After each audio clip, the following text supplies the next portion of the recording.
Hello everyone, I am Rinku, working as an assistant professor in Department of Management in RPIIT Technical and Medical campus.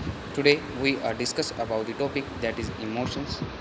Emotions can be defined as a complex pattern to change of including psychological arousals, feelings, cognitive process, behavior reaction made in response to a situation perceived to be personal significant. The word emotion dating back in the 1957 when it adopting from the French word of the means to the strip up.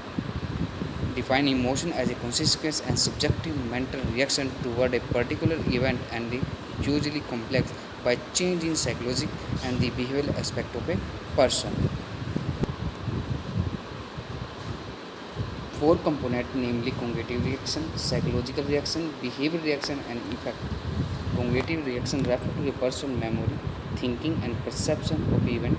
Psychological reaction are primarily causes of the change in the hormone level of the body. Number and behavior reaction comprise active expression in emotion, effect including the positive or negative state with the emotion and the what make emotion and consequence and subjective experience. Nature of emotion.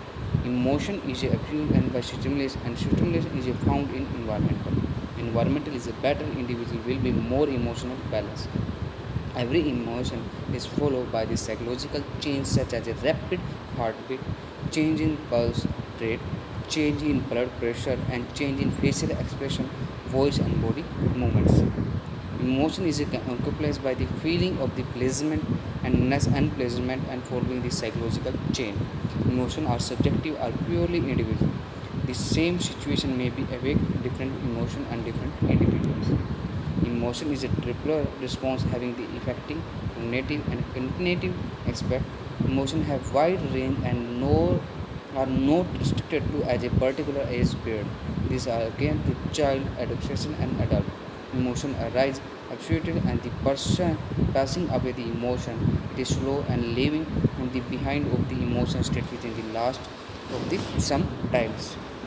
Emotion have swings and the one emotion may give rise another emotion and two may be get merged. Emotions are temporary in nature. For example, when we get angry or feel happy, it will remain for specified period of a time. It will remain of the prolonged time in maybe run of the illness. And emotion mostly rise when the organism of the face as the difficult situation and waiting basis need to the challenges or not satisfied. In last in the situation real and imaginary always connected with the and emotions. Emotion and thinking are increasing and related to the well-known effect during the emotion experiment on thinking and social and aggressive effect. Children emotions are not as natural and long standard as those and for adults. These are emotion are characteristics